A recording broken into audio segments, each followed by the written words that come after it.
In 2025, I won a world bronze medal. I also won a European silver.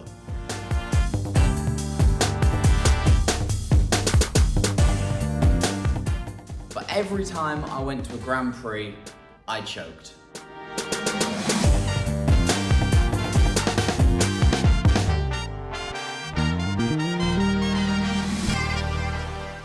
Sometimes literally.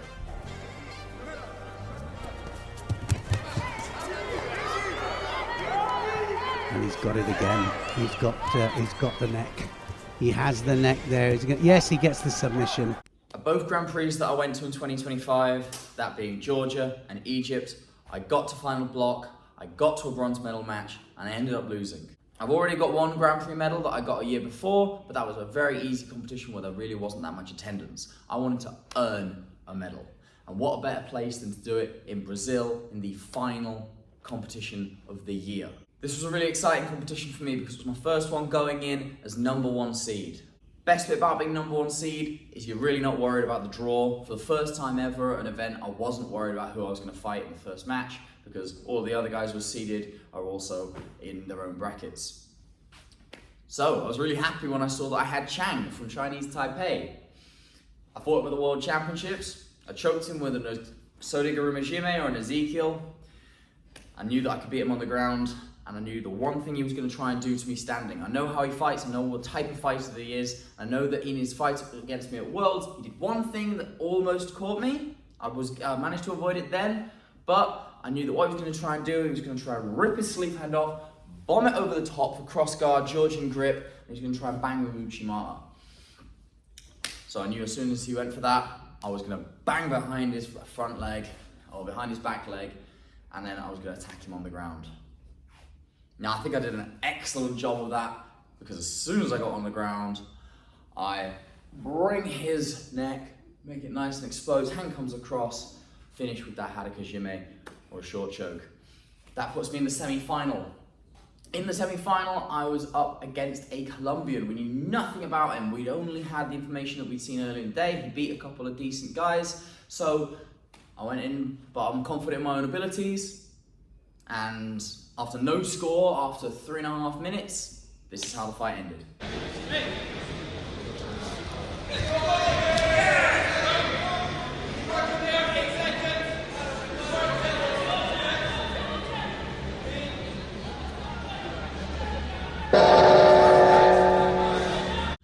This was a really difficult fight actually. Fighting someone who was pretty decent, who's kind of come out of nowhere, is always difficult. I have to adapt. He rocked me with a drop Tai Toshi in the first exchange, but I managed to come back from it. He didn't score. My coach, I was flattened on my face, and my coach goes, right, you felt that now?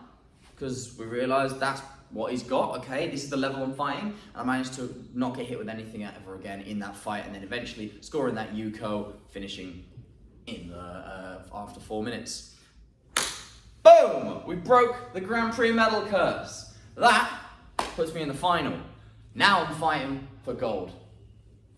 Who have I got? Sergio Ibanez Banon, Spanish. I fought him twice before. He beat me last year in 2024, very, very quickly. He beat me again, as I showed earlier in the video, in Egypt, in the bronze medal fight in Giza. 2.5 minutes into golden score. It was an incredibly frustrating fight. I will beat him. Let's see how it went.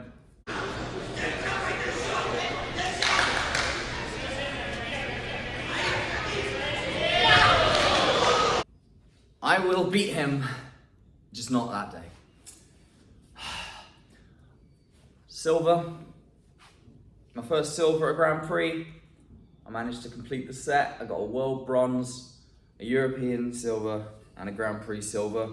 I also got a gold at the German Open, but that's a lower level competition. Not that that makes it any less valuable, but this could have been gold. I'm really frustrated with myself for that. I think most of the reason I didn't do very well in that fight wasn't actually the fight itself. It was my prep for it. It was my first time going into a final. It's not normal. It's a different experience. You have about 3-4 hours between your last match and the final. You've got to sort of calm down and then rev back up all the way, get your adrenaline back up, get firing. That's hard. It's a different feeling. There's a lot of sports psychology going into a final as well, because you're like, you know, I've already got a silver, already got a medal. Is it the same level of importance as a bronze medal match is?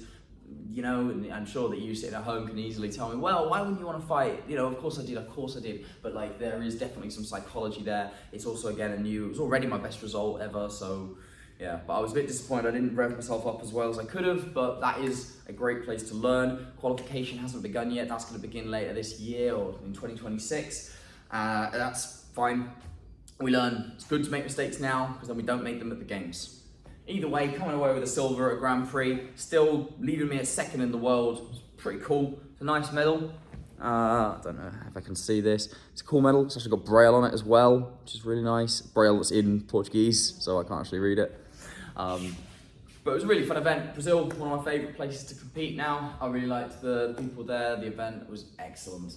Anyway, going into 2026, it's going to be an amazing year, okay guys? I'm now doing judo more than I ever have before. I've actually switched up my working arrangement, so I'm no longer working full-time as a statistician. I'm now going to be working 3 days as a statistician and 2 days a week as a full-time judoka at the National Judo Center. Going to be training even harder than ever before going into 2026, the start of the qualification period for the Los Angeles Paralympics.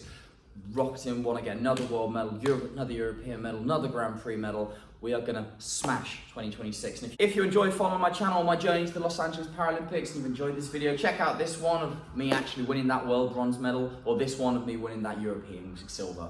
But if you want to follow me on my journey to the Paralympics into international visually impaired judo, then please make sure to like, comment, share, and subscribe. Sorry,